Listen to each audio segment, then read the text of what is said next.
Now, wait a minute. You're looking after some rabbits, right?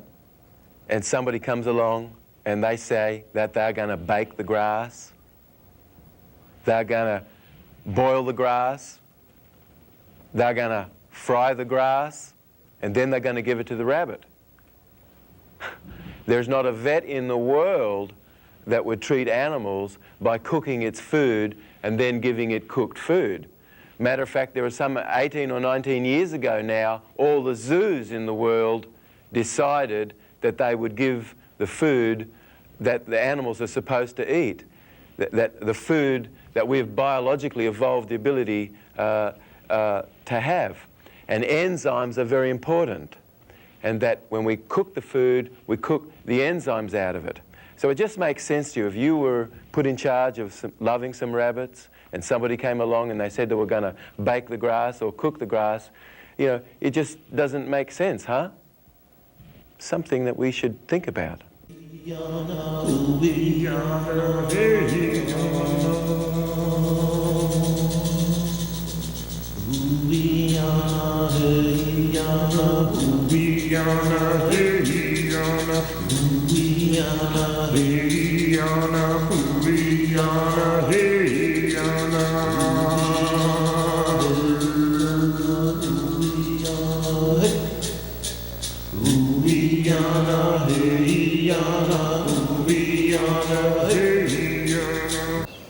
Hey everybody, welcome to Whole Brain Functioning. My name is Annie Jubb, and I'm here with my husband David Jubb.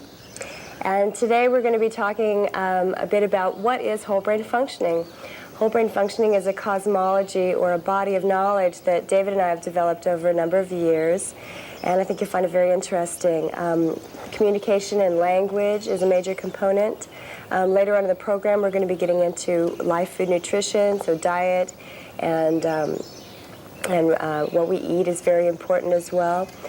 Just to begin, why don't we ask David if he can give us a little definition of what do we mean by whole brain functioning when we say this? Well, whole brain and functioning. Whole refers to both psychological and physiological patterns. Brain refers to this aspect of ourselves involving leadership and the idea that there's neurological patterns involved in our behavior. And functioning is about this aspect of ourselves involving relationship, and that we're in relationship with each other and that we're in relationship with the earth. So whole brain functioning. And whole brain functioning is, in a nutshell, you really could say it's about verbal and non-verbal, so that's everything else, patterns that allow us to live in the whole of ourselves. So if I give you an example in our language, that the ancient ones left a message for us, and it's body, mind, and spirit. Body was the kinesthetic self, mind is the auditory self, and spirit was this aspect of ourselves involving enlightenment. And so there's a sequencing of our senses that's important in whole brain functioning, and the sequencing there that the ancient ones left us is to feel first, then hear and speak, but to have a preference for how we're feeling first inside, then hearing, and then seeing. And it is very amazing that we live in a world that's very top-heavy with people living in their head, valuing what they see, valuing what they hear, and maybe less than being graduating for what they're feeling and what we're doing. Right. So how we're feeling first, and then hearing, and then seeing allows more whole brain patterning. And another example in nutrition would be that there's a neurological threshold which really is pH sensitive. So if you're interested in getting the full use of your brain, we need to be providing the brain with the proper nutrients and things. And so just when we talk about whole brain functioning and the communications element of it, there are aspects of things that allow us to live more in the whole of ourselves, and language is a major component of this. So what kind of language, David, actually allows us more of a whole brain functioning, and is there language that allows us more of a limited brain functioning? Absolutely. When we look at neurology, something very exciting has happened. Of course, University of Tulane, University in New Orleans, Robert Heath, a neurosurgeon, did some amazing research which shows that when the septal region of the brain, which is kind of this area of the brain connecting the frontal cortex with the middle of the brain, when the septal region of the brain is firing, it neurologically inhibits the amygdala and tegmentum. And so the septal region of the brain is involving in pleasure, and the amygdala and the tegmentum are involved in aversion. So basically, if you're framing things positively, you're eliciting more whole brain functioning in people listening, and you are coming more from whole brain functioning yourself. You really could say that every single word that we use has a physiology, and that we live what we speak, and you speak what we live next. And every single word we use has a physiology. Better that I would say that the challenges that we're having rather than the problem is, and if you go to a healer, and that this healer is practicing whole brain functioning, they're going to ask you, what is it that you want?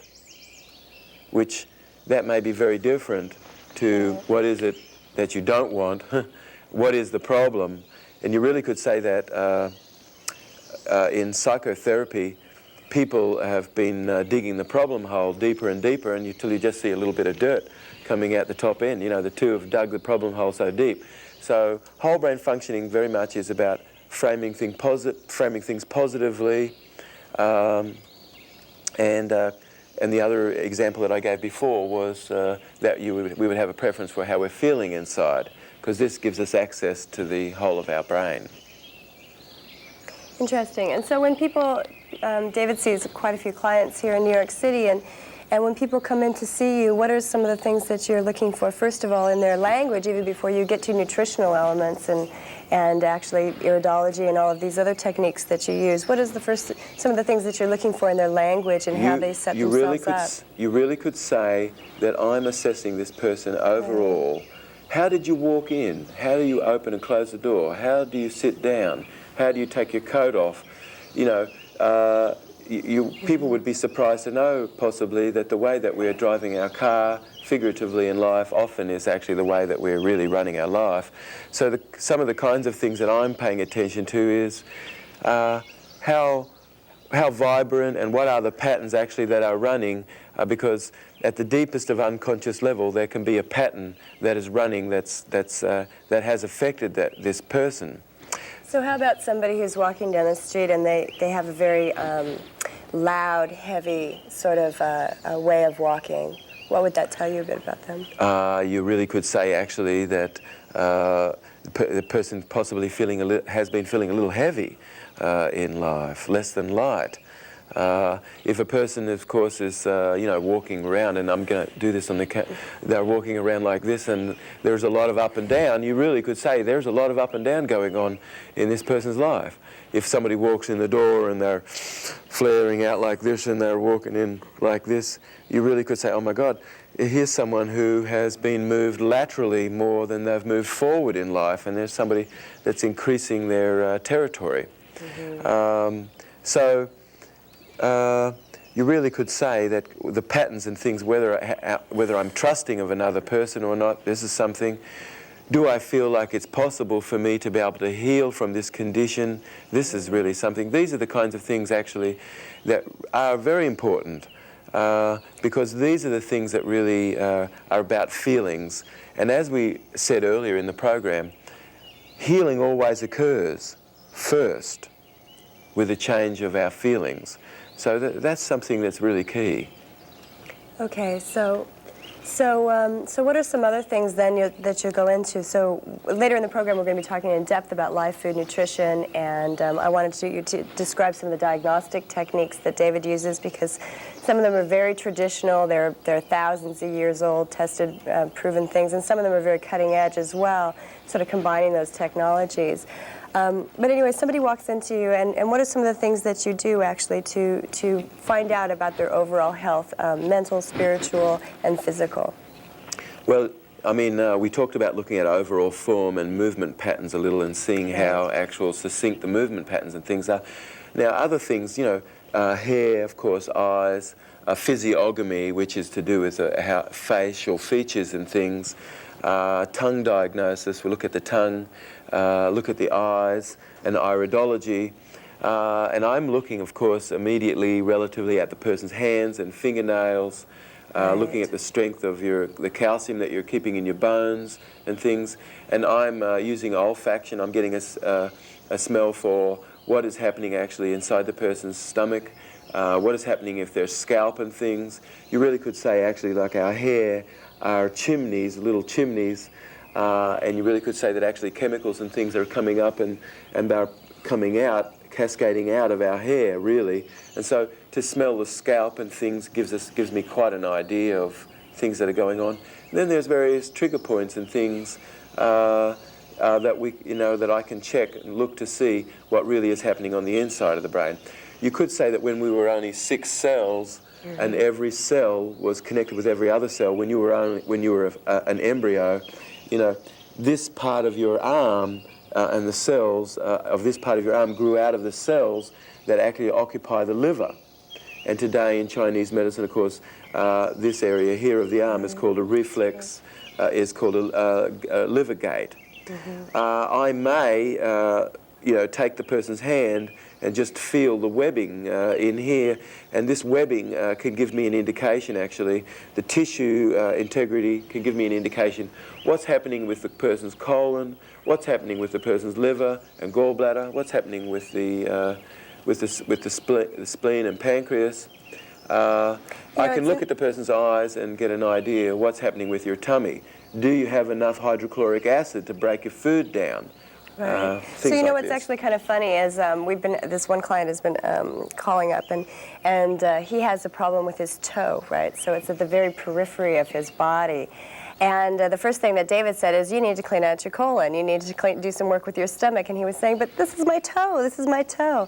And it's so funny because so much of our work is to do with just reminding people that the brain is connected to everything. There's no separating us. And so he keeps coming back wanting a little ointment for the toe, when actually, maybe you can describe that case a little bit, because that's sort of interesting. Well, you really could say that whenever somebody would have been in a stuck state in their life, for the most part, you really could say that there has been a sensory system deletion, and that ordinarily the person was using vision or auditory to see what I mean, the sound of the words I'm using, to see what I mean is in vision, the sound of the words I'm using to discuss and mention and to admit is auditory. For the most part, people in stuck states, they are using only kinesthetic predicates. They're going, they're getting, they're having, they're doing, and they're feeling, and they may less than really be using visual predicates, and they may less than have been using auditory predicates. And so you really could say that actually when we have access to all of our senses, it elicits more whole brain patterning, actually. There can be something that's very valuable in the use of vision, that I have the ability to be able to see where we need to go. Auditory may be very important. I may be sort of saying things to myself. So these components actually enable us to, really be able to make good decisions. So one thing you could say, just to wrap this up a little, is whole brain functioning is about verbal and non-verbal patterns. The rest of the show that we're really going to be talking mostly about blood and about nutrition. So stay tuned, and we're going to be right back.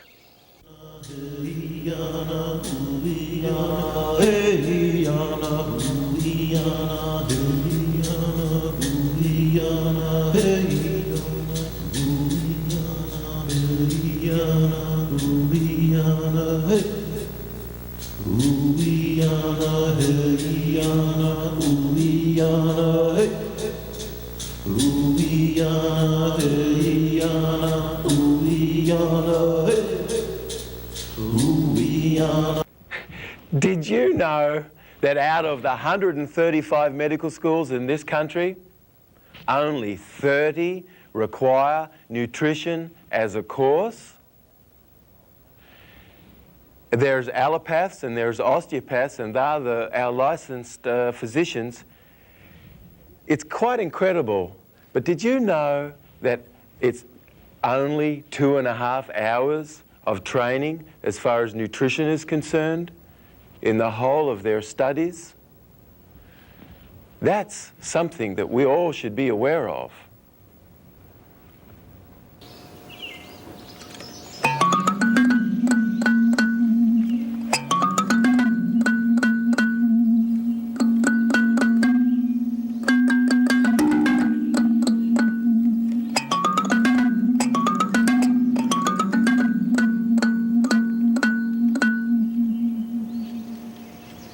That's so nice. Thanks, David. Yeah. It's David's kalimba. He plays a number of different instruments. It's an African kalimba, isn't it? Yes, it's very amazing. I was in the Ruwenzori mountain range in Africa. I spent quite some time in Africa just traveling on the foot tracks, and I pretty much was at the providence of the people where I went. I really never carried much with me or anything. And this night I came into the Ruwenzori mountain range close to Rwanda in Zaire. And this fellow came out of the jungle, and there was some children around him and everything, and he had one of these in his hands. It's called a kalimba, and he was playing this song that you just heard. I heard that and I thought, oh my God, one day I'm going to get a kalimba and I'm going to learn to play this song. So there you go, playing it on television. In this segment, we wanted to cover more in depth a look at live food nutrition.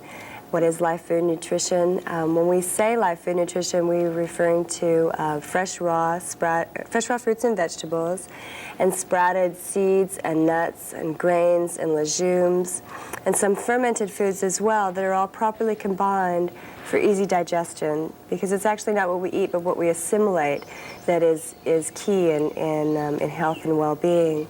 So David, did you want to talk a little bit about we're going to work our way into blood. We have some live blood that we brought with us, too. It's such an amazing thing, actually, that people may less than have yet seen living blood. And so today, you're going to see some living blood. Right, and it's such an amazing thing, actually, how important nutrition is. Parents at home with children, people actually who have suffered from attention deficit disorder, may be quite surprised to know this can really be helped enormously through nutrition. And unless we're breaking down the amino acids in the upper stomach here, and you're really bringing in a protein which has very good integrity, we may less than have the proper level of neurotransmitters and things upstairs. So nutrition really is important. So in nutrition, actually, we're making a definition here of nutrition in the sense that it's actually live food that actually has life in it. And enzymes is a key buzzword. Enzymes is the life force inside of the food.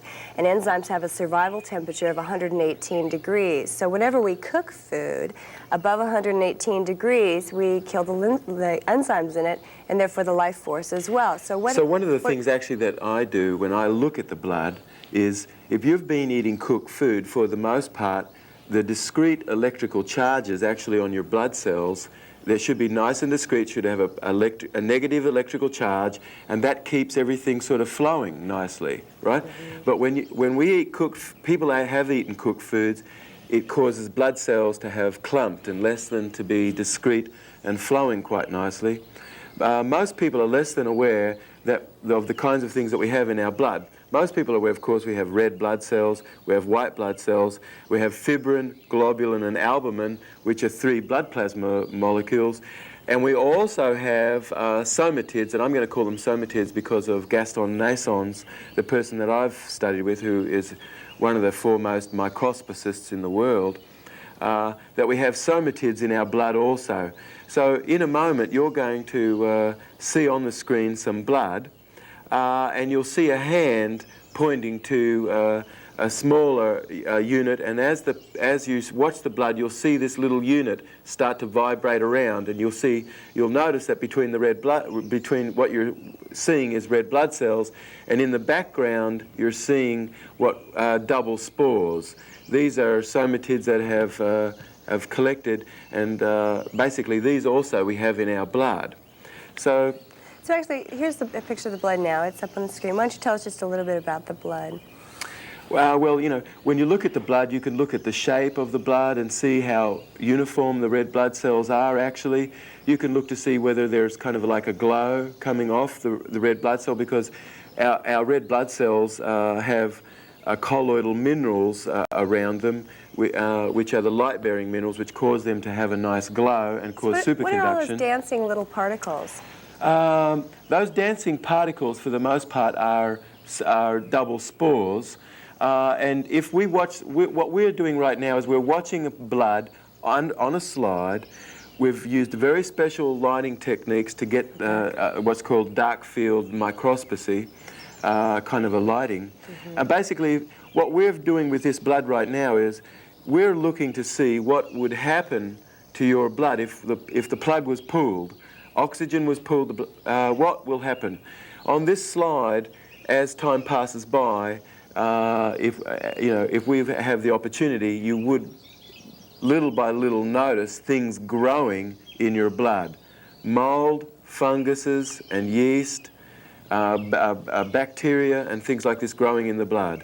So when we do a live blood cell analysis, it gives us an idea a little bit about actually what's sort of happening in the Where does that body. mold, fungus, and yeast come from? Okay, most people think actually that mold and fungus and yeast is something which has to come from outside the body, and that is untrue. Because we could just take some paper, and if we wet this paper and put it in certain conditions of oxygen, the very colloids that this paper is made of will assemble themselves into a mold and a fungus and a yeast. So I guess what I'm getting to is if I eat live food nutrition, everything will be digested itself, right? But if I eat food that we haven't really biologically evolved to deal with, say a Twinkie or well, I shouldn't name brand names, but anyway, any kind of cooked food, right? Then if the enzymes are not alive in that food, then what happens? I have to beg, borrow, and steal enzymes? Well, How first of all, that food was cooked, right? And so the enzymes, if it was past 118 degrees of heat, the enzymes are destroyed. Right. The protein is also very denatured. Protein ordinarily should be in a spherical colloid, but it unwinds. Enzyme-resistant linkages are formed, and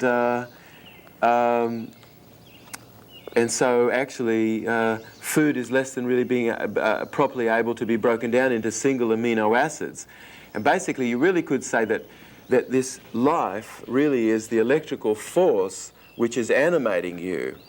So let's have a look at that electrical force. And so when you bring in living food, live food, it has electrical force. You really could say that people have been counting empty, dead, skeletonized calories and thinking of that as food. And so I'm just going to show you, first of all, the hands of a person who is eating live food. And this top picture here, you can see this person has put their hands on an electrical plate, which has taken a picture of the electromagnetic corona coming off their hands. And you can see this person has an enormous amount of electricity. Down here, you probably, on the screen, you probably can hardly see. Here also is a set of hands, but you can hardly see anything going on. Look at this frame here now. I just want to show everyone this frame here. This is these two pictures. This picture is of two cabbages, uncooked. This is a cabbage that's cooked. Of course, you can see there's places in the cabbage which still is uncooked. If you're going to eat the cabbage, of course, and you eat this place which it has an energy field, that can build bones, skin, nails, hair, teeth and flesh. Whereas out here, you're not going to really be able to build much with this sort of substrate. You can burn this as a fuel, but it really cannot really be used much to build good integrity. Just to show people at home, it's quite fascinating. Look at the electrical lightning storm. These are two oranges. And you can see the most amazing electric lightning storm happening around here. By the way, this is milk, and it has a floral pattern. Raw milk. And this is pasteurized milk, dead. And it's very interesting, actually, Annie, that question that you asked me before. It is interesting, actually, that if a calf, if you give pasteurized milk to that calf, it's going to live maybe for a couple of weeks at the most. That's the food milk is the food it's supposed to have, but when you pasteurize it, it really wipes it out, basically. Because of the enzymes in it, right? So pasteurization is a heating process, right? It's a boiling, or maybe they don't bring it all the way up to boiling, but it would be about 140, 160 degrees. So the enzymes are no longer there. The calf and each of us needs those enzymes. Let's look at something here, because this is really amazing. Here's a leaf. It's black and white, so if you're looking for color. You can see an energy field coming off this leaf. Now, this next frame that I'm going to show you, we've torn the leaf and we've just left this stem. And you're going to see the electrical field of the leaf. Now, this electrical field is what gives us life. Life begets life, and dead begets dead. Whilst you have this electricity, you know, we're having the ability to be able to animate our bodies. And when we're simply a shell, we've lost our electricity and we're dead. For the most part, you really could say that people have been counting empty, dead, skeletonized calories, basically.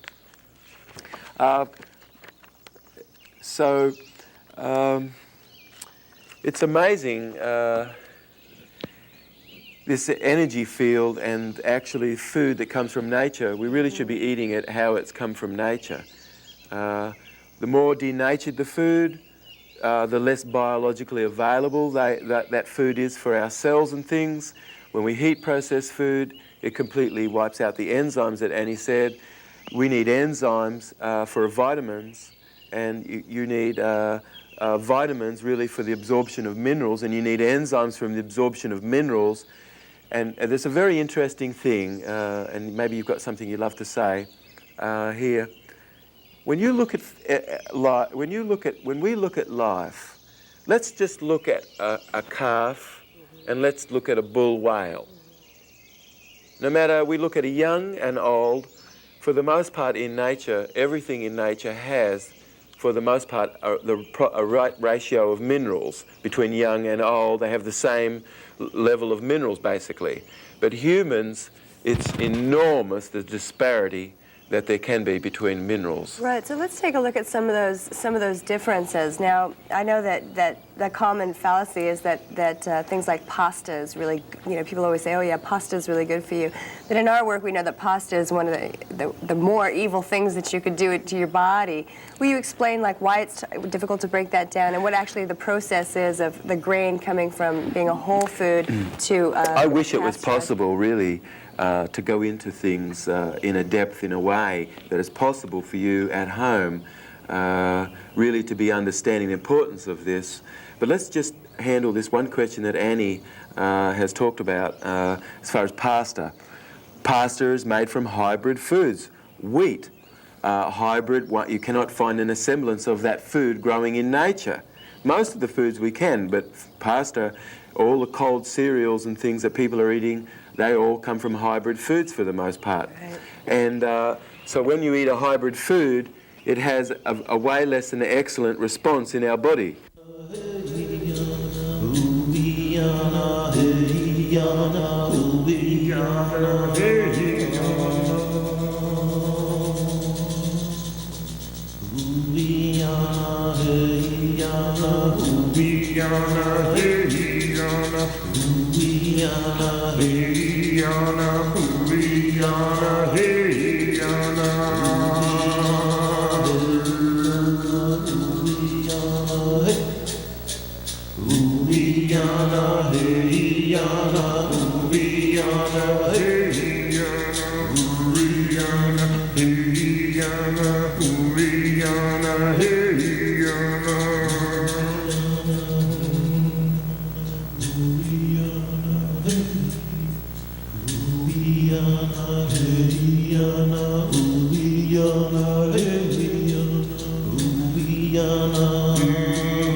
Wonkin tonkin he need new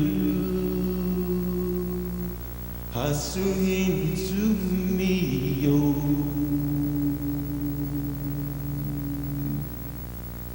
Hashnadu hey na hey Hashnadu hey na ho Hashnadu hey na hey Hush another hey now.